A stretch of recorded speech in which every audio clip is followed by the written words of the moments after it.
Welcome back to another scintillating episode of the Domestic Hotseat Podcast. Is this the first time that you've jumped on?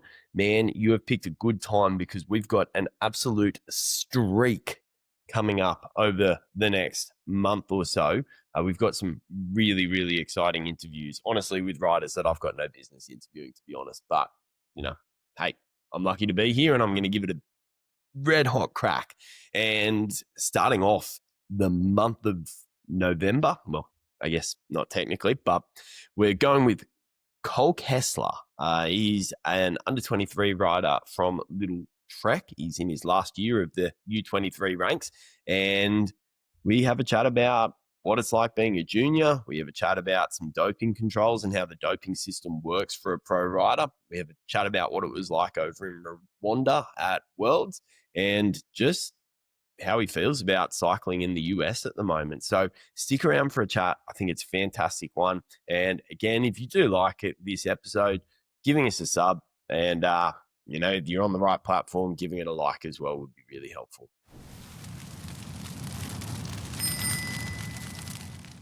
Okay, ladies and gentlemen, here is Cole Kessler, and we're going to jump straight in with the quickfire questions for him. So, Cole, are you ready? Ready as always.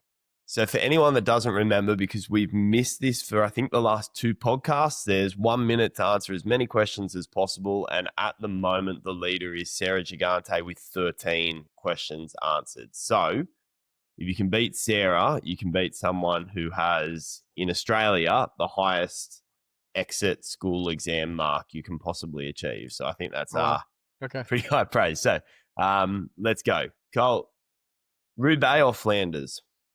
Roubaix. Sagan 2016 or MVDP now? Sagan. Podcast or music for long rides? Music. Rock music or rap music? Rap. A team win or a solo victory? Team win. Are rim brakes dead? Favorite movie? Wolf of Wall Street.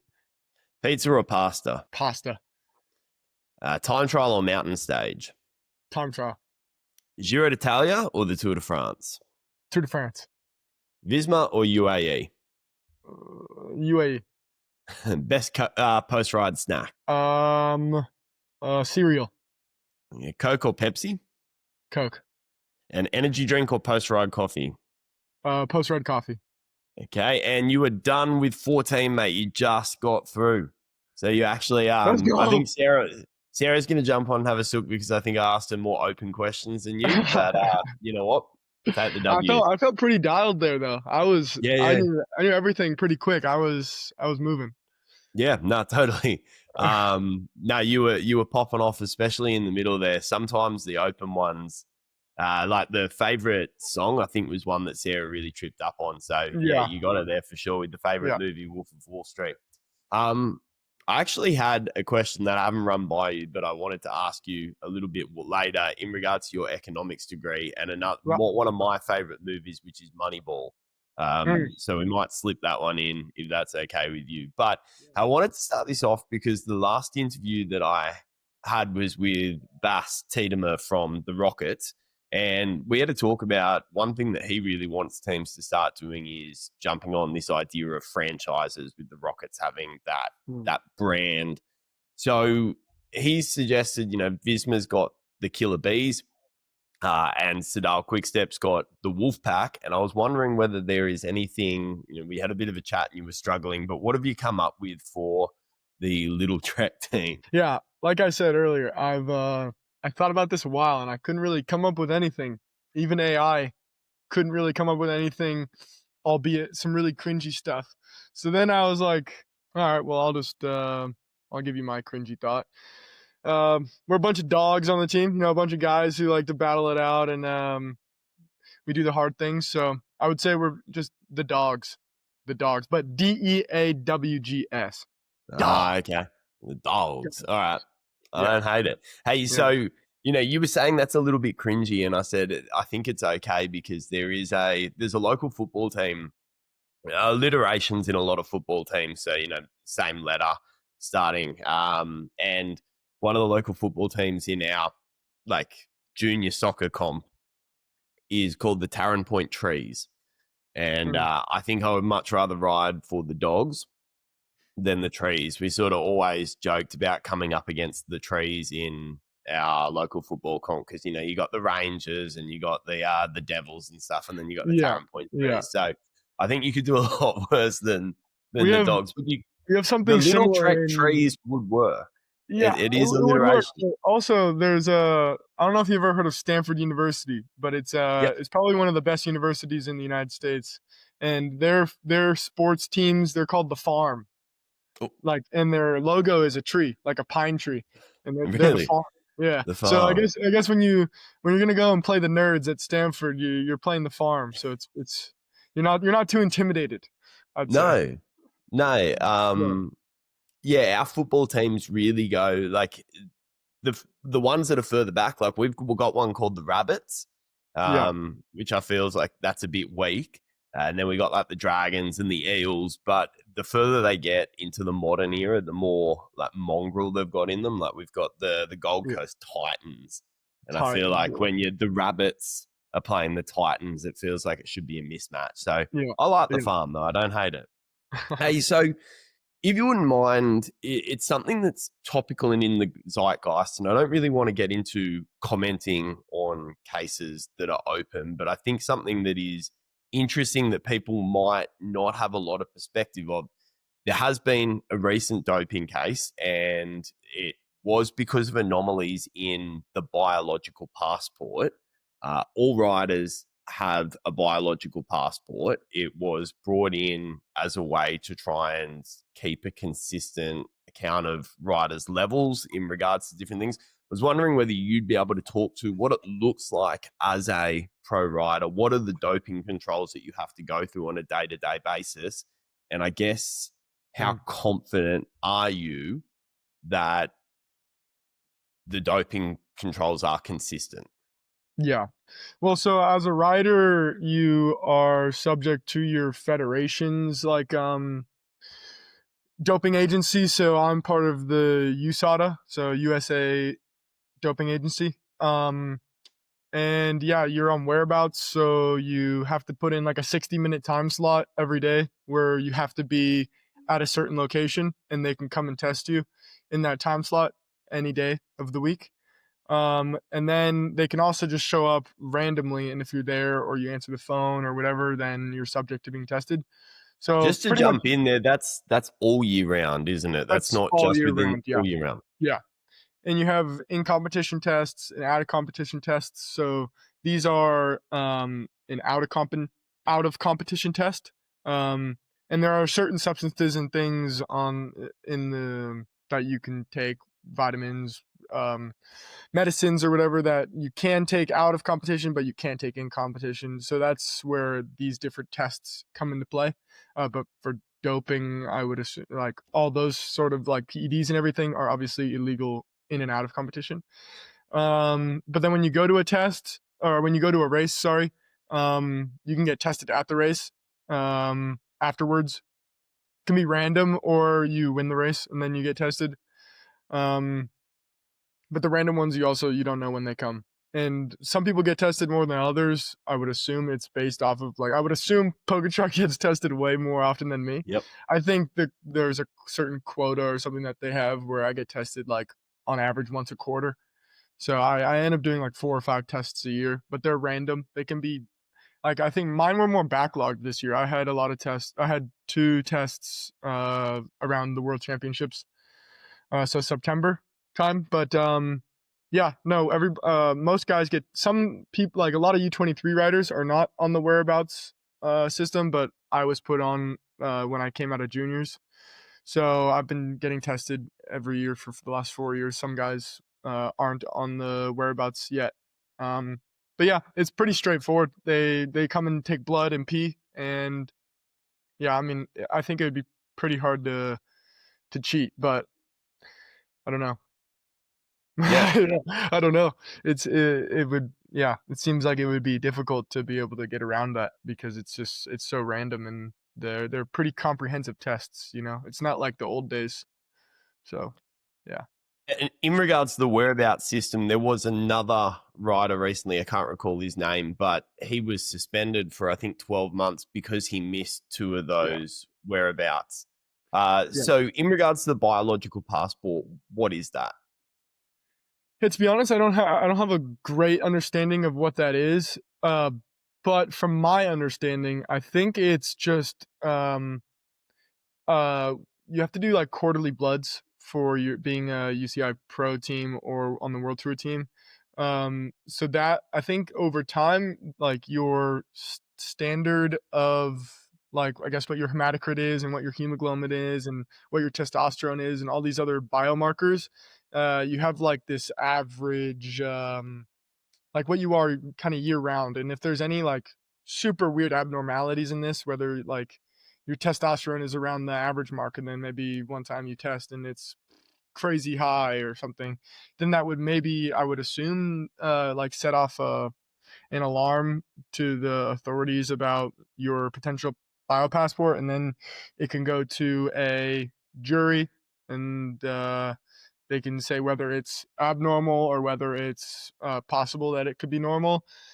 Uh, and then yeah, I think and then if they say that it's not normal, then you can testify in court. But My understanding is similar. So I think in regards to biological passport, a lot of the hemoglobin stuff that can be affected by things like altitude camp, and yeah, so there are spikes. But yeah, yeah, I think what they're looking at is, like you said, that consistent average, and over the course of your career, that those levels become yeah, more and more comprehensive. So yeah. I guess the longer you go through a pro career, the The more more likely you are solidified. to, yeah. Yeah, All right, sweet. So let's jump in then with a bit of a get to know you. sure. You've tried a few sports. I was reading up on you a little bit. It looks like you've tried baseball, basketball, all the classic American pastimes. Yep. Were there any that you felt like you could have had a crack at aside from cycling? To be honest with you, no. Only because I really enjoyed playing all of them, and I wasn't necessarily bad at any of them. I was so underdeveloped. I hit puberty super late, like my last year of high school in America, so 17, 18. So when I was a junior as a cyclist, I still my voice was a little bit higher. I was 2, 3 years behind most kids my age. And then, that's a lot when you're 14, 13, 14, 15, 16, like if a kid is already has facial hair and stuff and your voice is still like an 8-year-old, you're going to be taking some pretty hard hits on the football field. It's yeah, I didn't really see the light at the end of the tunnel. And there was no way I could have gone to university for any of these sports because, you have to be good already as a sophomore in high school. So at 15, you already have to be on varsity and all these things that I just wasn't equipped to do. And similarly in cycling, I also didn't perform at a young age. I was underdeveloped. I just wasn't good. But it quickly became like a passion of mine. So regardless of whether I was doing well or not at the races, in mountain biking, I still kept with it, which I found funny because normally I don't like to keep at things that I'm not good at. Um, so I think it was always probably going to be cycling. I'm right in saying that you're like fuck off tall though, right? You're 6'6". Yeah, Is that, I'm yeah? 6'6", so I've grown like a couple of inches every year. So I don't know what that is. That's maybe like 5, 6 centimeters, or yeah, probably a good few centimeters every year since yeah, I keep growing. I'm still growing. So it's Did you ever think maybe going back to basketball? Like, sometimes I joke around with my friends and family that I should just quit cycling and go try out for basketball because yeah. yeah, I'm quite tall and it's not advantageous as a cyclist to be super big. Although you do see a lot more riders nowadays being bigger and performing, but still, like the power to weight these days is crazy, and being this tall is just dead weight. So Yeah, well, I mean, it is interesting because there are some behemoths on the bike. I don't know exactly how tall he is, but Filippo Ganna comes to yeah, mind. It looks like any bike that he's on, he's like a clown on a little bicycle kind yeah, of thing. But they tend to be like Gunner does. I think he punches above his weight in the climbs, and we saw that in the classics. I think it was Milan San Remo, but he's he's not a climber. Whereas it seems like you're almost going for that. And I guess, yeah, you're right. Like you're a fantastic time trialist as well. How does that affect your time trialing in comparison to someone like, say, Remco Evenepoel, who is diminutive? Yeah. It's funny because a lot of people will say like, "Oh, you're tall like Josh Tarling, you're tall like Ghana. You should focus on really being a classics rider and being a TT rider," which I agree with. I should be more focusing on these things, I think, rather than trying to climb well. But these guys also can climb well, and I think they're really understated riders. I think they're like the Pogachars for their rider style. Some of these guys can do over 500 watts for 20 minutes on any given day, and I think that's just crazy. Like I don't think Mm, I could ever. I could never do that. Um, I'm also way lighter than them, so I need to hit the gym. I think because yeah, they've got 10 kilos on me at least. So yeah, yeah. They're absolute monsters. So I was wondering then, a lot of sports people sort of come from a sporting background. Is there some sort of legacy in your family of sport? Was sport important to you guys when you were growing up, or is it just something you've fallen into? yeah, I mean, sport was always important for me growing up, but I often wouldn't have a say in it. My parents both worked a lot, and it's quite nice to have a kid after school who goes straight to sports practice or something. You don't have to pay a Yeah. babysitter, or you don't have to worry about your kid getting into shenanigans. So it was kind of just like an obligation that I had to fulfill, which was doing sports. But I really enjoyed it a lot of the time as well. So I didn't have any problem with it. Um, but yeah, my dad played football in high school, like American football, in high school and a little bit in college. His first year of college, he played. But other than that, there's no real athletes in my family. My mom definitely not an athlete. My sister also played sports in high school, but um, didn't follow through with them.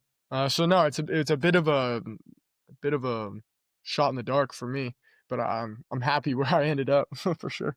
Yeah, totally. Was there one sport, like my mum played softball as a kid Yeah, and my dad was quite a good cricketer, so they tried to sort of push me towards those sports. Was yeah, there a sport that, like, was your dad trying to push you into football, or was yeah. I think he was trying to push me into football, and we would go to. He went to University of Southern California, so I went to football games every Saturday. Um, I went to the stadium and watched the football games in person every Saturday since I was born. So it was like my dreams. I would play Madden on the Xbox. I would play NCAA on the Xbox. Like I wanted to be an NFL player, but yeah, then like, obviously reality starts to set in when you're going into high school and kids are pushing 200 pounds, so pushing 100 kilos, and you're 50 kilos. I was like pushing 100 pounds. So I fell out of love with it only because I was getting my ass handed to me every single day after school, and I was so over it. So totally. yeah, My cousin, he's actually quite tall now, probably a similar sort of development to you. But when he's rugby league mad. So we've got something, I guess, kind of similar to American football here, and it's the same thing. Australia is very close to the Pacific Islanders, so you guys have a lot of Samoans and stuff yeah, playing in the American football leagues. yeah, We've got similar in the rugby league, and my cousin's this little redhead when he's 12 years old. He's absolutely rugby league mad. But at 12 years old, some of these Islanders were getting proper big and they were just snapping him in half. yeah, And so he ended up having to bail from rugby league for, I think, the same reason. And yeah, like I said, he's hit the gym a bit and he's quite a tall, strong guy now, but yeah, he just couldn't make it through that yeah, that's earlier period for yeah, sure. yeah, Yeah. yeah.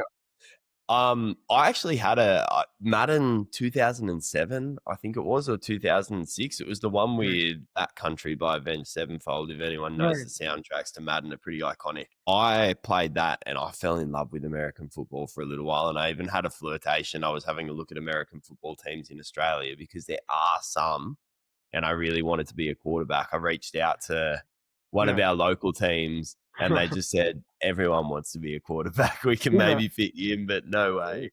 Yeah. That's funny. So it didn't go anywhere. You're studying economics though at UCLA. Is that correct?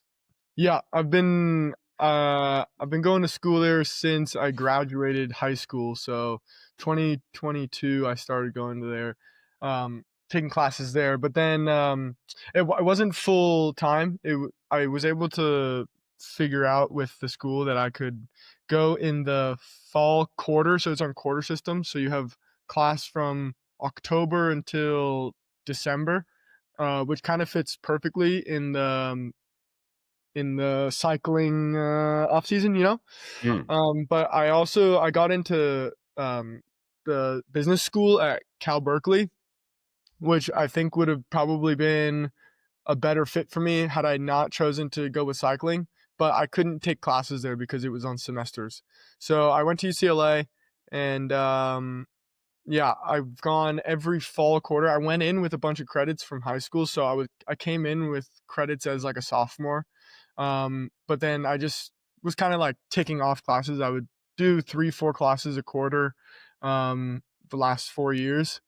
And this year I'm taking a break because next year it's just going to be a lot more hectic and a lot more days on the road, and I just wanted to fully be rested going into next year. So I haven't taken classes this fall quarter, but I have been attending school the last 3 quarters. Yeah.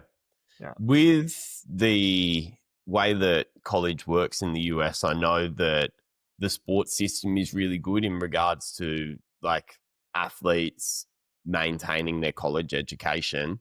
Yeah. How challenging has it been? You've said that UCLA has been pretty flexible in regards to that. Are there many cyclists that you know sort of around the same age that are doing something similar, particularly in regards to American cyclists? Yeah, I know some. I don't know any European, like Americans that do a full Euro calendar that like live in Girona or live anywhere in Europe that go to school. But I do know a fair few guys that uh, go to school actually full time and do like the full American cycling season. Mm. There's a lot of like actual school, like universities that you can go to that give you scholarships, Hmm. which is fantastic. I think that's amazing. So I know a lot of guys that go like Milligan. Um, Conversely, I know guys that like go to some big universities like University of Colorado Boulder. They have a cycling team. Like in America, we have collegiate cycling. So a lot of the guys will like race for their school's team in their college season and also just go to school full time. So I know a few guys that do that, and then I know a few guys that do online school as well. But I think it's great. I think yeah, America is really good with universities and sports. I think it's amazing. A lot of our sports, particularly in New South Wales, unlike in the US, our sporting codes are very state based because we're Right. so spread out. Mhm. And in New South Wales, rugby league is the big sort of contact sport, and a lot of the professional athletes they drop out of any studies, and then they're sort of looking for something on the back end of the career, and it always ends up being something personal training or something really aligned to the sport. I Yeah, think one of the great things about US sport, or seemingly, is the fact that athletes are funneled through the college system into some sort of a degree. I think it's something yeah. that other countries could look to. Yeah, no, I think definitely after I finish my career, whenever that may be, I will go back to school and get my degree. Um, because yeah, I think having a college degree presents a lot of opportunities for having a career. And also, I mean, throughout high school, I didn't see myself being like I mean, of course, I had dreams of being a professional athlete, but my main goals were to go to the best university that I could get into. So in high school, I was a nerd. I was just in the books studying. And so, yeah, I had some good test scores, and I was able to get good grades and get into some good colleges. So that was my main goal. And then cycling kind of presented itself uh, as a senior. So I'd already made my decision on where I was going to go to school and whatnot. So, um, yeah. Do you have any ideas of how, like, with your economics degree, are you intending to be sort of Jonah Hill moneyballing a cycling team? Do you think there's a way that you could run your economics degree through cycling? Is there an alignment there? I mean, for sure there is. I think you see a lot of the teams nowadays, they are leaning more into, instead of picking a rider for his how he meshes with the team dynamics and how nice of a guy he is, and whether this guy on the team, it's his nephew, so they'll sign him because he's in the family. It's a lot more statistics based. They're just going to sign the best guys, who has the best numbers, who has the best lactate clearing. All these statistics. There's Mm, um there's a lot more of that going into the sport. But as in in Moneyball, I think there are so many more statistics in baseball that are regarded than in cycling. There's no like on base percentage. There's no this. There's no that. It's less. I think there's less ability in cycling to be Moneyball than there is yeah. in baseball, for example. But to be honest, I don't think I would. After cycling, I don't know if I would really want to even be. I would think I would maybe go more real estate. I would want Mm. to kind of maybe go into that, or yeah. So honestly, my economics degree, I don't even know would really give me a lot in that. I think just having a degree from a good university would be more helpful in that than So my in a actual couple of degree. years, when I'm walking past and my wife's watching Selling Sunset, Yeah, I might yeah, see Kessler on there. exactly. Yeah, I'll be on Netflix, dude, for Sounds sure. good. It's my wife's favorite show. I think she was watching it last night when I went to bed for this. That's awesome. Hey, so you've had some pretty good opportunities this year. So you've had Tour de l'Avenir. You were in the break 2 times, and you came 11th on the KOM competition. So again, we're talking about you know trying to be a climber. 11th in that is a huge result. Also 6th in the Il Lombardia under 23 and 4th in the KOM at Bretagne, where you did a lot of attacks. You're also the national time trial champion, and we'll get to Worlds in a sec. But what sort of rider, I guess, do you see? That's a pretty wide palmares. Like, what sort of rider do you see yourself developing into? You Yeah, talked earlier about I- sort of a gunner esque. yeah. Um, I think a breakaway rider, definitely a breakaway specialist, because nowadays, to win from the break, you have to be super robust. You probably have Mm, like it's really high averages with really high NP, um, but you also have to be able to get over some climbs. Like in the tour, if you want to win on a break stage, most days that they're letting the break go, it's on a hilly day, and so I see a lot of guys that have kind of gone with this trend, like Quinn, for example, mm. on Trek. He's an amazing example of a guy who isn't climber weight, but with his robustness, and when you get deep into a long race like that, it's just about fatigue resistance. And I think I show with my style of racing that I have a big engine. So it's just a matter of like fine tuning that and learning how to race a bit smarter and save a bit more energy. Um, to where I really think that when I'm in these successful breakaways, that I can get results from them. Um, I think Lombardia was a good showcase of that. It's funny how it took me like 3.5 years of under 23 racing to learn how to race my bike a little bit better. Um, but yeah, I had a good end of the season this year where things were clicking, and I was learning how to. Well, I took all the lessons that I learned over the last 3.5 seasons, and I put it all into play there. So yeah, I think breakaway rider, but also I don't really shy away from a teammate role either. I think I could be. I always looked up to Tim DeClerc, and when he joined the team, I thought that was really cool because I got to talk to him a little bit at some of the team camps that we were at together, and just nitpick his brain about his career and stuff because I think it's awesome to just ride the front of the peloton all day and just Yeah. make people hurt. It's pretty fun. Yeah. Is there a ride, like, for example, with Tim de Klerk, I was going to ask this a bit later, but is there a rider that when you were sort of getting into road cycling, was it Tim de Klerk that you looked up to, that you sort of said, I want to be like that? Or Yeah, I mean, of course there were guys like when I first started watching cycling, so 2018, I think Geraint Thomas won the Tour. Mm.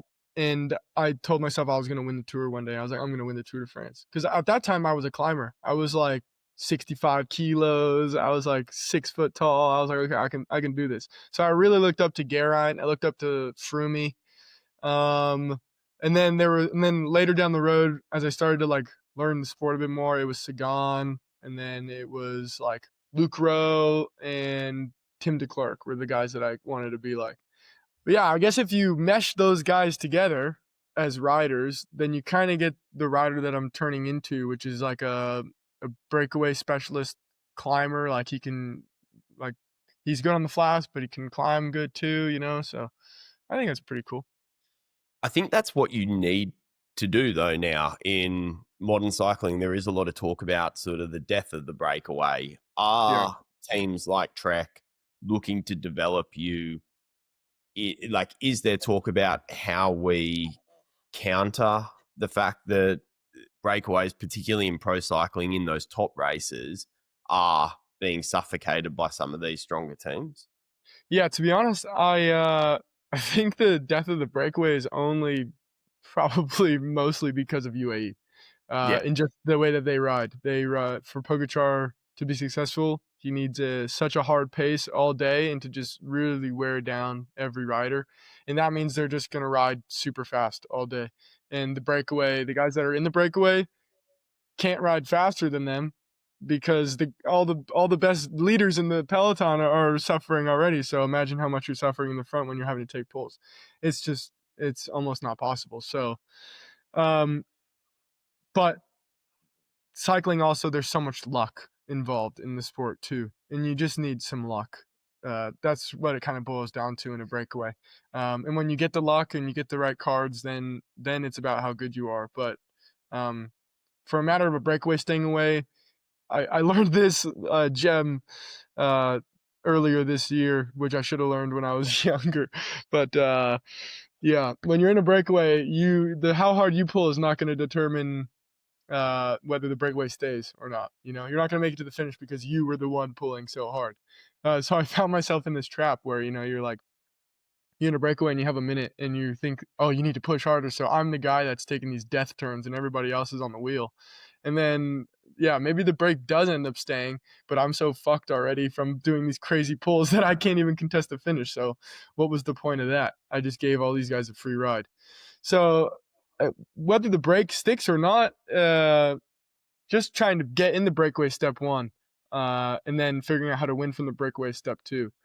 And yeah, I think the breakaway is still alive. I think jumping in the break when it makes sense that's why you see the fight for the break in the Tour all the time. It's so hard. It's you see guys are doing like crazy power numbers for the first hour of these races because everybody wants to be in the break. It's just is what it is. That's where you can win from if you're not Pogačar, Vingegaard, Remco, you know. Yeah. So I don't think the break is dead at all. Yeah. So I guess jumping on to your worlds, you were 11th in the time trial, and was it 22nd in the road race for was it U23? Yeah, something like that. Yeah. Yeah. How was Rwanda? How did you find it? Oh, it's a great country. I've been there on 3 other occasions, twice for the Tour de Rwanda, and then one time on a family vacation when I was younger. Really? Yeah, we went on like safari and whatnot and saw the gorillas. Yeah. I think it's a gorgeous country. It's super clean. Obviously, it's rural. It's nothing like anything we have here in America, but it gives you a great perspective on how lucky you are to be born where you are. You know. So I think it's a wonderful place, and they really had some good hospitality for the World Championships. It felt super safe, super clean. It was a really nice time. So yeah, I found it great. Did you walk away from that feeling satisfied? Yeah, of course, it's funny when you have these goals going in. I wanted to be top 10 in the time trial and I wanted to be top 20 in the road race. And to come up so short or so close um, to these goals, it's a bit bittersweet. But um, I was more satisfied in the lead up to the race. Like everything went perfect. I did great training. I was in my best shape possible. Travel went smooth. Wasn't sick. Wasn't this. Wasn't that. Like all the things that you want going into the race. Like or having an excuse. I had no excuses. Like everything was perfect. So my performances were my performances, and I was proud of them because I gave everything. So I think yeah, I'm super satisfied with Worlds. It was a nice way to end my U23 chapter in a way.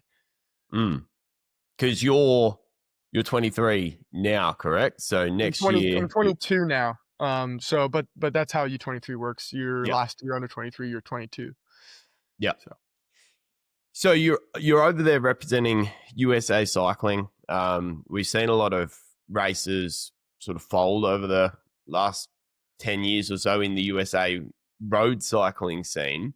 There is a thriving gravel scene though, and I think the US crit scene is the envy of the world when it comes to crit racing. yeah.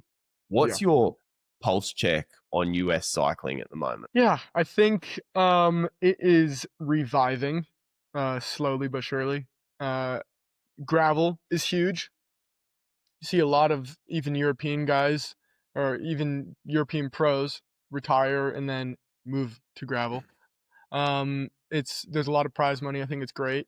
The format's a bit weird, but and then crit racing is crit racing. It's been the same for decades, it seems. Um, just good old fun American crit racing. But as for road racing, yeah, it's true. Tour Cali is no longer, although there are some rumors that it may be coming back in the near future. Tour of Colorado's gone, Tour of Utah's gone, Tour of Georgia's gone, but we do have Maryland. Maryland is, I think next year it's going to be a 3-day race, so that'll be good. We have New York next year. We have a new race in Philly, I think. But yeah, slowly it's coming back. It's just it's hard, you know, especially now that there hasn't been that infrastructure for a few years of a race like Tour of Cali.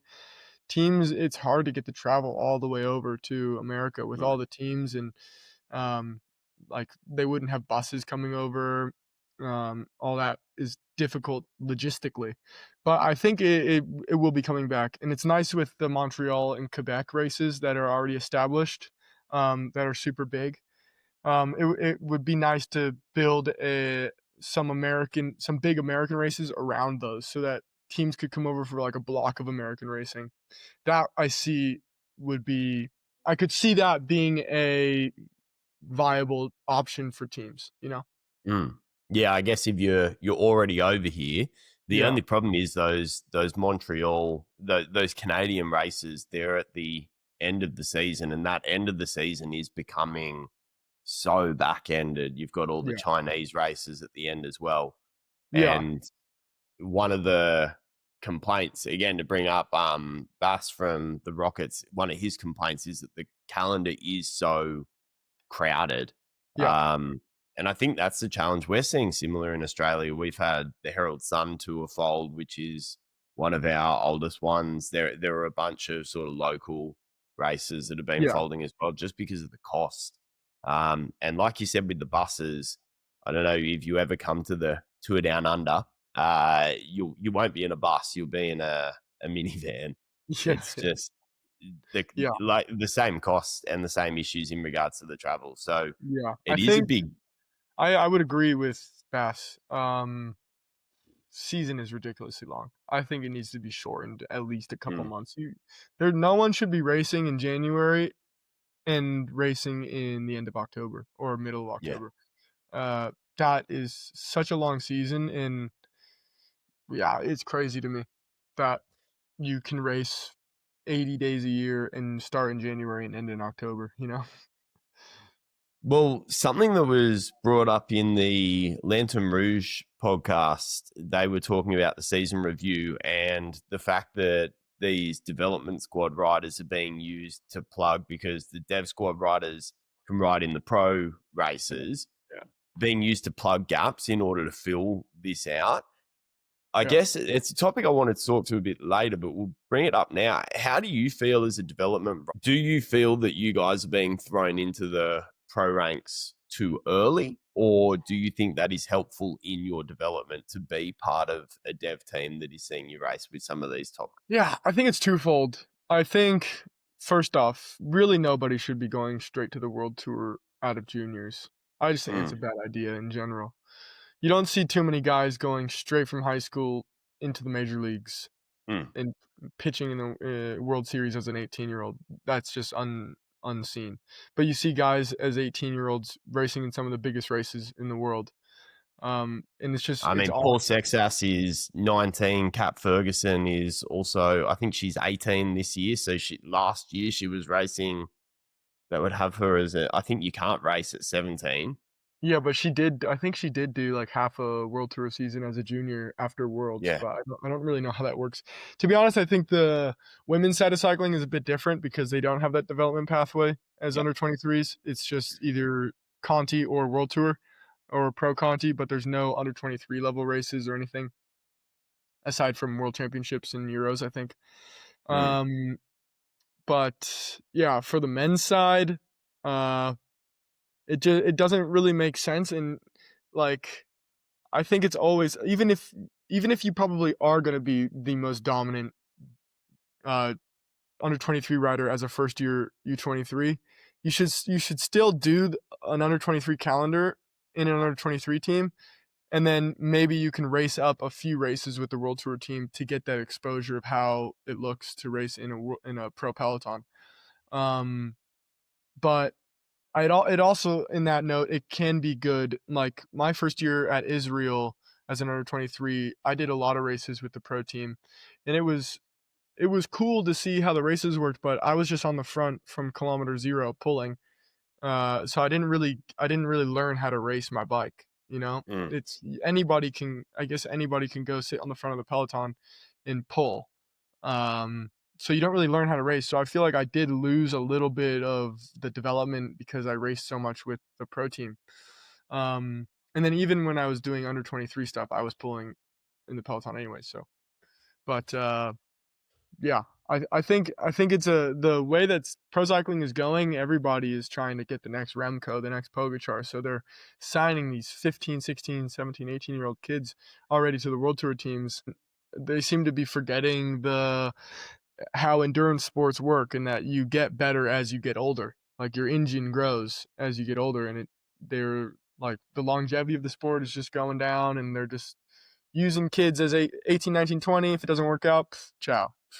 Mm. You know, they're just kind of like numbers, and they're just trying to find the best guys. So I think if you were an 18-year-old, be cautious. Like if you're really good, maybe be on the conservative side and do 2 years under 23 before you make the jump to the World Tour. Yeah, well, with that, can you give us some insight? I guess like one of the concerns that I have with the riders getting picked younger and younger is I think a lot of your formative years in regards to who you become as a person and developing yourself as a healthy adult are Yeah. those young, like that 17, 18, spending in normal high school.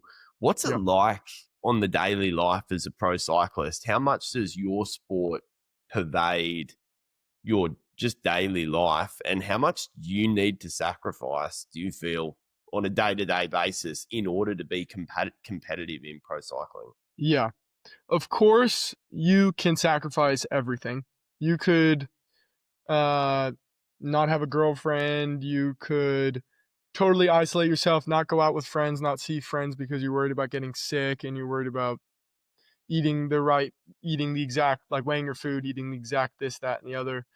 And you can do all those things. And if you really enjoy doing that, then by all means do that. But if you are sacrificing year round and you don't enjoy it, then you need to start, I found, especially this year, I think a big part of my later season, I wouldn't call it success, but personal success, like Mm. getting the best out of myself, was finding a really good balance between sacrificing, but also still enjoying your life and your friends and your social life and all these things, because I think that's a really important aspect of being an athlete, is mentally being comfortable and being happy.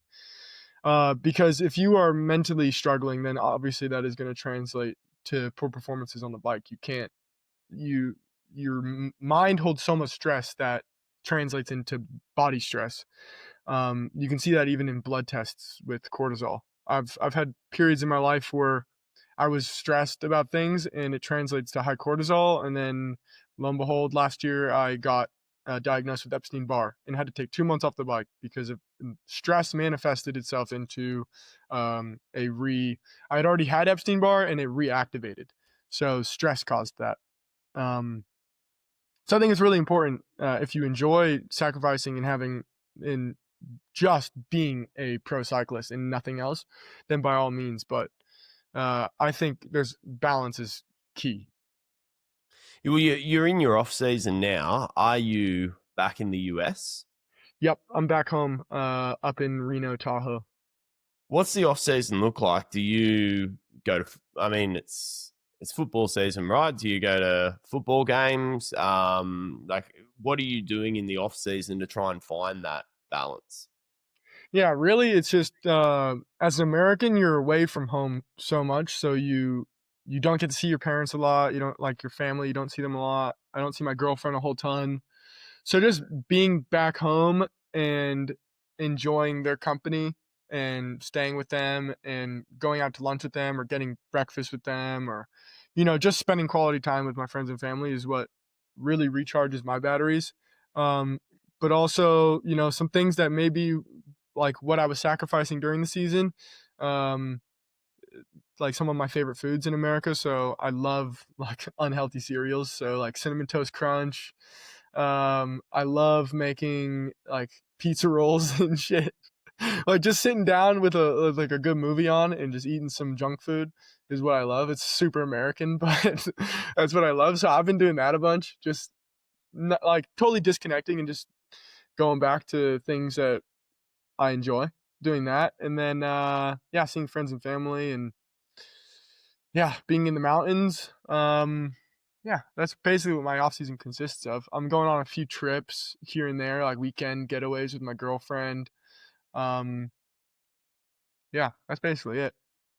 You've had a couple of off seasons now. Do you find it hard, like sitting on the couch eating pizza rolls and then training camps on? Is it hard to snap back in, or like? No, it's actually funny. It's the opposite. Doing this really like fast tracks me getting the itch again to really want to lock back in and like get back on the bike and get my routine back and get back into the swing of things. I like it. Like 2 weeks off the bike and just fucking around and having fun. I start to be like, damn, I kind of want to be a cyclist again. And then I start easing back into things, taking a couple hours out of my day to like stretch or, go to the gym and do an hour ride to the cafe and just slowly build back into things where like by the end of November you're starting to feel like your old self again, and then boom, December camp, you've been riding for a couple weeks now and it's all right. So there's something that you mentioned there that I guess just sort of hits for me. You mentioned spending a couple of hours a day stretching. I've started putting a little bit of yoga into my daily routine because I'm just getting old. But just as like an interesting aside, how much time a day in your normal season are you spending just stretching? Dude, I'll be completely honest with you. I'm bad at it. Yeah. I get into some grooves where I'm like 1 month, like I'm doing it every day. But then you travel so much with like races and stuff. I find that I fall out of my routines a lot, especially with the gym. Mm. It's really hard to keep the gym up all year round. Um, but if I'm sticking to my guns, I will do like a 30-minute stretch routine. Um, like okay, so before nationals, I was in America for a good amount of time. I did an altitude camp, and I was going to like we have this place down the road called Stretch Lab, and it's like Mm. you pay per session, but it's like a 1 hour long guided stretching class where the the person is stretching you and doing all these dynamic stretches and whatnot. I found that really nice to have somebody like go through the motion of an entire stretch routine with you and even pinpoint some parts of your body that are holding a lot of tension and getting rid of that. So I did that for almost 2 months straight. Um, so an hour a day. But if I'm doing it by myself and I'm in a good routine, then 30 minutes a day. But a lot of the times I'm not stretching, to be honest. I'll stretch in the Yeah. shower after a ride while my muscles are Yeah. loose. I'll touch the toes. I'll pull the foot back and get a quad stretch. That's about it, really. Nice one. Yeah. I that's a funny image in my head. Oh God, don't My even do that. Fuck. my wife, my wife's a big fan of doing stretching and squats in the shower, which I used to find really funny. She's gonna kill me for saying that. I hope she doesn't listen to this podcast. If I'm absent on social media from now, it's because she's done me in. I want to jump back to American cycling for a second because there's a bit of talk about George Hincapie getting a team up. Apparently, like I didn't know how far along this was, but apparently there's no contracts, but there are sponsors. Like there's actually a whole plan behind this. With the Olympics coming to the USA in 2028, one of the big turning points I know in British cycling was Team Sky dominating in the 2012 Tour de France, along with the the London Olympic Games. Do you Mhm. see an opportunity in 2028 for US cycling? If this team gets up at that point, you've got a team in the Pro Tour that is representing the USA, and also you've got the Olympic Games at home. Yeah. I mean, of course, the Olympic Games are super good for American cycling, but also just American sports in general. Mm, Yeah, I think with the push for the games, you'll see an increase in budgets for races because the tourism bureaus and whatnot will be have a larger budget to mm. give, especially in California. So that's why I think hearing that the Tour of California may be coming back, it makes sense to be a good advert for the Olympics and California and LA. But yeah, I think we will see more American racing coming in, and especially if and when uh, George's team, Modern Adventure Pro Cycling, hits the ground running and becomes successful and has success. I think that will be really good for American cycling. So, yeah, And it's LA 2028, isn't it? Los yeah, Angeles. yeah. Is that like in regards to the marks on your career, the goals that I guess you'd like to hit? LA 2028, that's 2 years now. Yeah, Is that a goal? right now it looks quite unlikely with how good our Americans are doing in the World Tour. But obviously, no doubt that would be. I'm from just outside of LA, so that would Mm. be home games for me. So yeah, obviously that would be not only a goal or a dream, but that would be like a career life highlight. So yeah, an unrealistic but could be realistic dream would be to go to the Olympics. Yeah, but maybe more realistic would be the one after. Yep. Yeah, fair. Well, with the talk of the off season, it is the end of the season, and hot takes are popular this year. So I wanted you to join me in sort of some hot takes across the season, going through the best in different sections. So the one that we're going to start off with, I'm putting a rule on this one: you cannot pick Tadej Pogacar because it just makes it too easy. Yep. But who is the best cyclist, not Tadej, of 2026 in your opinion? Matthew Van der Poel, yeah. Who is your best young rider then? has to be Matthew Brennan. Yeah. Yeah, he's Crazy good. zero to hero, hey. Oh, it's incredible how good he is. And he's I don't think he's as young as I thought he was. I I think he's did some 20 maybe, research for 19 or 20, maybe yeah. 19. Yeah, you might be right, actually. I think I was looking at Vakanen. Vakanen is older than I thought he was. He's Yeah, 23 as yeah, well. But yeah, Brennan's crazy young. yeah. Best team. Gotta say Little Trek. You do. And actually I was talking about this with some I think best team to be in, Little Trek. If we're going best team on paper, then obviously UAE. I actually think there is a case for like because I've got one in here at the moment. So UAE, I think it's hard to argue is not the best team. But Yeah. then the next one is best team punching above their weight. Who do you think? Okay, this one I would say EF. Mm. EF I gets think big results every year, and they are, let's face it, probably mid budget team. You know, I think they get some big wins every year. So if you take Ben Healy out and his Tour de France, is it the same equation?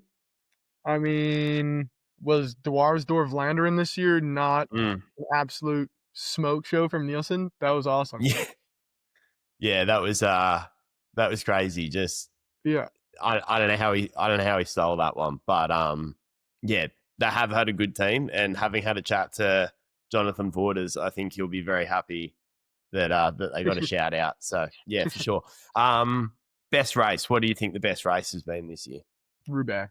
Best race this year. The one that was best. Okay, well, still, I think Roubaix. Yeah. Yeah. I mean, the anticipation of Pogačar possibly winning Paris-Roubaix and then sliding out in that corner when he was chasing Van der Poel, I think. Or maybe that's what made him chase. I don't know. But all I remember was him like kind of sliding out in that one corner on the cobbles. That was electric. That was awesome. Yeah. I think it's easy to forget the build up to that as well, because there was the Will Poggy ride it, and he was teasing it. You know, the seasons are long and it's hard to remember back, but just the announcement that he was racing it, and then I think it was he did slide out. Him and MVDP were solo, but not solo, but they were off together. He slid out, but it was pretty clear that if it went to a sprint, MVDP was going to beat Poggy in a sprint in the velodrome. But that was what made it fun, was because you're watching Poggy and you know he's got to go into every corner as hard as he can to try and drop. I thought that was one of the best races. It was awesome. That was a great race. Yeah. For me, it's Milan San Remo. Okay, that's fair. But I just that race to me was just the perfect climax there. But who do you think the best sprinter is? Gotta be Tim Merlier. Yep. Bonehead moment or the funniest moment in the season? Gosh, this is a hard one. Shoot. I don't know. Like, funniest moment that has happened this year in the pro season. Gosh, I don't know. I feel like it's been I don't know. I really liked this is not Bonehead, but like during the tour when Matteo was doing those like vlog series with Campenarts inside like the bus at the start of the races. I thought that was pretty good content. Like, that was fun. I enjoyed watching those. Even being a pro cyclist myself and like knowing the shenanigans that happens in a team bus before a race, it was still fun to see it. Like, I don't know how it is inside Jumbo Visma, so some people might think that it's like a super serious team and it's just all business, but seeing that stuff was fun and cool. I actually really liked the insight into Jorgensen, and the one that stuck out to me was Victor Campenarts pulling the nose hairs out of his nose, just like all the marginal game. Ridiculous. That's crazy. For me, I think the funniest one was, I think it was stage 9 of the Tour de France. It might have been stage 7, where you had the Cofidis rider and there was another one. I can't remember. Oh, God, and they crashed? Might have been. Oh, and they were going for the intermediate sprint? Yeah, I think, yeah. That's a good one. That's probably the biggest dummy moment of the year. How ridiculous. I cringed. I'm like, I can't really watch movies that are like cringy because I'm like so just and I had to turn off the TV. I think it was horrible. I just had so much. That was brutal. I'm the same, and it means you've got empathy. It means you're not a psychopath, so that's good. And then the final one is, where would you rate Trek? For me, number 1. And that's unbiased. Trek is awesome. I don't know how it's going to be in the future because I'm not staying there next year, but how it's been the last 2 years and what it's been looking from the outside since it was Trek Segafredo and Trek Factory Racing, that was like the number one team I wanted to go to. So where's your move? Sorry? Where's your move next year? Can't say yet. Okay. Or when is this Exciting. coming out? I can't tell you exactly because I don't know, but probably in the next 2 days. All right, then I can't tell you. Bugger. But it's exciting and it's a step up for me. So Yeah. I'm really looking forward to that, and it's going to be super fun. No, huge congratulations for that, man. I'm excited to see the announcement. Do you have an idea when people could sort of keep an eye out for that announcement? Yeah, I think this month. Yeah, great. Yeah. Okay, well, Cole, the last question for this, and it's usually the one we end on.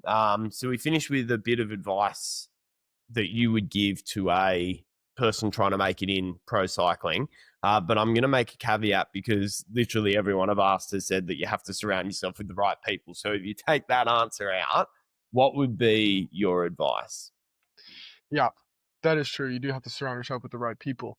I think I touched on it before, but yeah, it's finding the balance. You need to be able to find the balance between working really hard and making sacrifices and doing the little things right, but also enjoying your life and not forgetting that you are a human and that other things matter besides cycling.